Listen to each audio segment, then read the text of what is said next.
oras ay huminto. Sa bawat pagpatak nito, ika'y palayo. Maaari bang ika'y yakapin at pakinggan? Kung tibok ng puso ang sinisigaw ay di na ako. Paano ba sa tuwing maisip kong wala ka na? Paano ba ang bukas? Nasanay na ang puso kong laging kasama ka.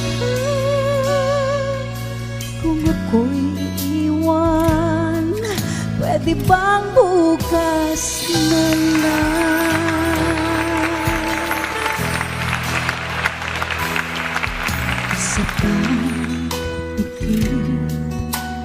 ng aking mga mata, patulo ng luha ay nadama.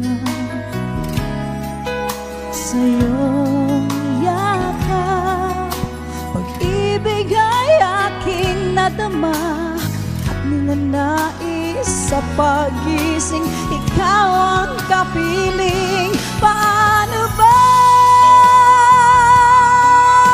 sa tuwing paisip kong wala ka na? Paano ba ang bukas? Nasanay na ang puso kong laging kasama ka. Kung ako'y iiwan, pwede bang bukas na lang? At kung sakali ngayon ang bukas na mayroon ng iba, salamat sa paglisan ng di ko na malayan, ika'y malaya na. Paano ba sa tuwing maisip kong wala ka na? Paano ba ang bukas? Nasanay na ang puso kong laging kasama ka. Kung ako'y iiwan, pwede bang bukas na lang?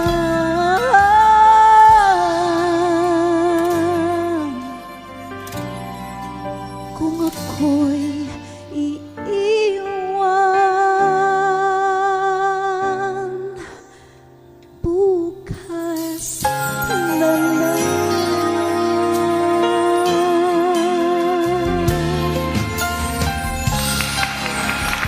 Let's give it up again for Miss Rexy Cordes. Grabe naman yung performance niyo, madam. So salamat medyo po, ang lamig talaga. nung umpisa, tapos medyo husky yung mga matataas na ano. Tsaka may range. May range yung boses mo. Ma'am, paano kayo nagsimula sa music industry? It was actually my dad who influenced me na eto. It was actually my dad talaga ang nag-influence sa akin to push through kasi nakita po niya yung potential. Bata pa ako, I was like only grade 5 years old, grade 5. Ganon. Nangagaw ka na ng mic sa karaoke. Oh, exactly. Nasubukan ko po yung kumanta ng yung parang combo-combo dati. Ah. So I was influenced by Regine as well. Okay. Yung kapanahunan niya. So my dad said, "Oh, come on, let's go. Ilublog kita sa dagat." Ayun. So you did those yung mga Yes. ritual na ganon? Yes. Na nilulubog sa tubig kasi pampaganda ng boses, Yes. ganon. Alright. Yes. Well, mukhang nagbunga naman talaga. And we heard that you won an international competition. Paano anong pakaramdam na nanalo ka sa isang international competition? Yeah, it was a World Championship of Performing Arts sa United States. Oh, okay. And I competed 75 countries and I represented United Kingdom. Ah. United Kingdom po. So kalaban ko po yung Pilipinas that moment. Pero puso Tinalo Pinoy mo. talaga.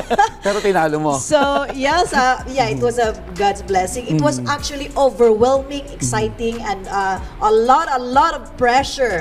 Sobra, lalo na long hours, practice, and then Especially yung yung pag nakita mo yung almost like 8 to 10 judges, international Oo, sa harap judges mo. in front of you, it was nerve-wracking Oo. talaga. So since hindi ka na pwede lumubog sa dagat o sa tubig, ano yung ritual mo bago yung performance para ma-handle mo yung pressure? Oh my gosh. So it's like maraming dasal at Okay. a lot of practice talaga. Yun. Tsaka yung lagi ko iniisip yung yung why am I here? Why I'm competing? Because I love to sing and this is my really my passion, my first love baga. And then so I love to connect to a lot of people through music. Alright. Well, saan pwede makita o marinig ng ating mga ka-RSP music mo at saan nila pwede mapanood yung performances? Oh yes, please do. Please check me out. My name is Rexy. You can write it down, RECHC. It's my original songs are available on Spotify, Amazon, Deezer, sa lahat ng music platform po. Para po marinig niyo po ang other original songs. And please follow me on TikTok, Yun. Instagram, and Rexy Official on Facebook page. Rexy. Anong spelling nito, Rexy? Rexy Official is big letter R, then ECH, C. then big letter C na naman. Hirap Okay. na nga then official. Parang Alright. Rexy Official. Meron ka ba mga upcoming projects, events? You can invite our... Yes. So actually, I have a upcoming concert coming up sa United Kingdom. And it's actually a private VIP British community, pero available din siya sa mga Pilipino doon sa United Filipino Kingdom. community. Yes. Alright, again, thank you so much, Miss Rexy Cordes, sa iyong performance at sa iyong panahon. Thank you so much, Thank Miss you. Rexy.